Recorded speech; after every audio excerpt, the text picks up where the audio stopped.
কৃষকের সাথে মাঠের পথে প্রান্তরের কৃষিচর্চায় আমরা আজকে এসেছি একটি ছাদ বাগানে।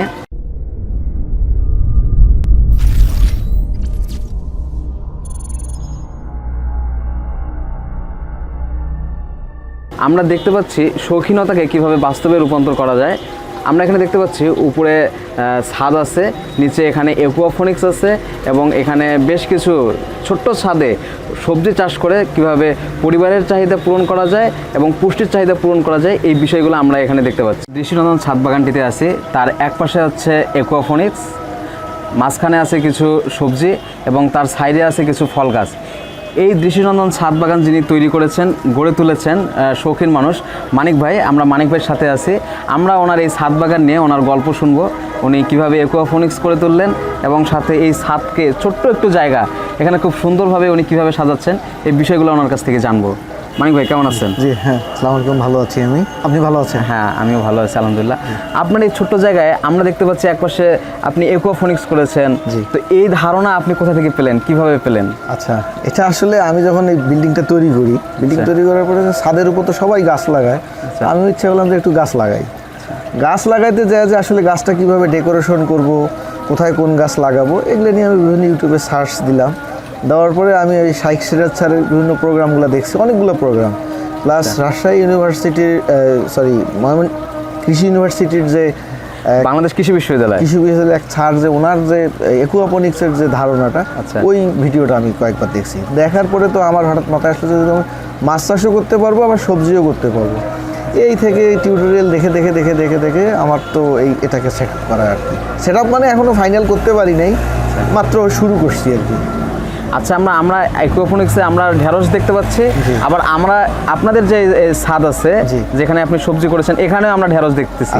কোনটার ফলন ভালো আপনার কাছে মনে হচ্ছে? না আসলে যখন আমি এই অ্যাকুয়াপনিক্সটা তোমার মাত্র 2 মাস বয়স, আচ্ছা, তো স্টার্ট যখন করব তখন আমারও তো ধারণা নাই যে মানে কোনটার প্রোডাকশনটা কেমন।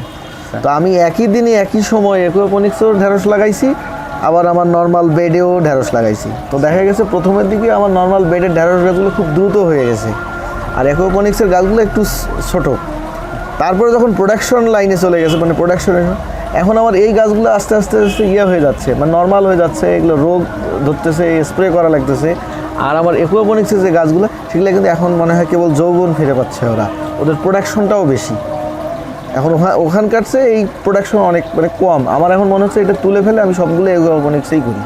আচ্ছা, এটাতে আপনার খরচ খুব বেশি মনে হচ্ছে না? খরচ আমি আসলে হিসাব করি নাই, কারণ প্রাথমিক অবস্থা তো আপনার ট্যাঙ্ক সেট আপ, স্ট্রাকচারটা তো করতে একটু খরচ যাবে। এরপরে তো আর কোনো খরচ নাই, মানে উইদাউট খরচেই তো হয়ে যাবে। আর তো কোনো আমরা আপনার অ্যাকুয়াপনিক্সে মাছ দেখতে পাচ্ছি। জি, ফার্স্ট টাইমে এটা এই আপনার তেলাপিয়া দিয়ে স্টার্ট করছি। মাছের বয়স আপনার ধরেন 2 মাস আর কি রানিং চলতেছে। 2 মাস রানিং চলতেছে। মাছে কোনো সমস্যা হচ্ছে? মাছের সমস্যা বলতে 2-4টা করে মারা যাচ্ছে, রেগুলার 2-1টা করে মারা যাচ্ছে, আর তেমন কোনো অন্য প্রবলেম নাই।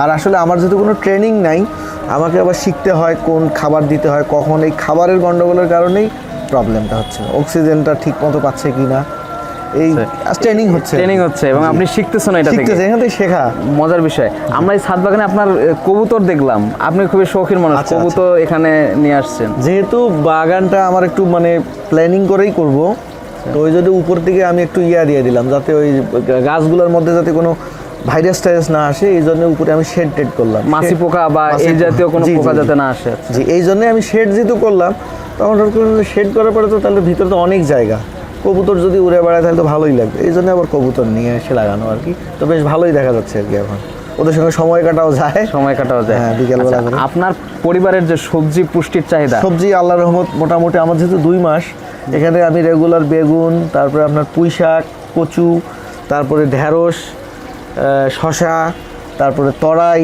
বা ঝিঙ্গা যেটাকে বলতেছি, এগুলো আমরা মোটামুটি রেগুলার 2-1 দিন পর পরেই ওঠানো যাচ্ছে আর কি। তার মানে আর একটু মানে পরিসর বড় করলে এটা নিজের চাহিদা মিটাও, মানে অর্থাৎ আশেপাশের লোকজনকেও দেওয়া যাবে। হ্যাঁ, তার মানে আমরা দেখতে পাচ্ছি ছোট্ট একটু জায়গায় শৌখিনতা বশত এবং নিজের চিন্তাভাবনা বাস্তবায়ন করে খুব সুন্দর একটি ছাদ বাগান গড়ে তুলেছেন, যেটি খুবই দৃষ্টিনন্দন। এবং আমরা আশা করছি এখান থেকে উনি ওনার পরিবারের পুষ্টির চাহিদা পূরণ করছেন এবং উনি একটা উদাহরণ তৈরি করছেন যে এই ছোট্ট ছাদ বাগানে নিজের ইচ্ছা থাকলে বা উপায় থাকলে আমরা এই ছোট্ট ছাদ বাগানেই খুব সুন্দরভাবে ছাদ বাগান তৈরি করতে পারি এবং যেটি আমাদের বর্তমান বাংলাদেশের একটি অন্যতম চাহিদা। তো সেই প্রতিটি জমি ব্যবহার করা এবং ছাদের প্রতিটি ইঞ্চি ব্যবহার করে উনি খুব সুন্দর এখান থেকে আউটপুট নিয়ে আসছেন, এটা আমরা দেখতে পাচ্ছি। মানিক ভাই, ধন্যবাদ আপনাকে। যে আপনাকেও ধন্যবাদ। আবার আসবেন। হ্যাঁ, আপনার এই ছাদ বাগান আরো সুন্দরভাবে করেন, আমরা আবার পরবর্তীতে আসবো আপনার ছাদ বাগান দেখার জন্য। ইনশাআল্লাহ আরো 2 মাস পরে আরো ডেভেলপ হবে। আরো ডেভেলপ হবে। আচ্ছা, ধন্যবাদ আপনাকে।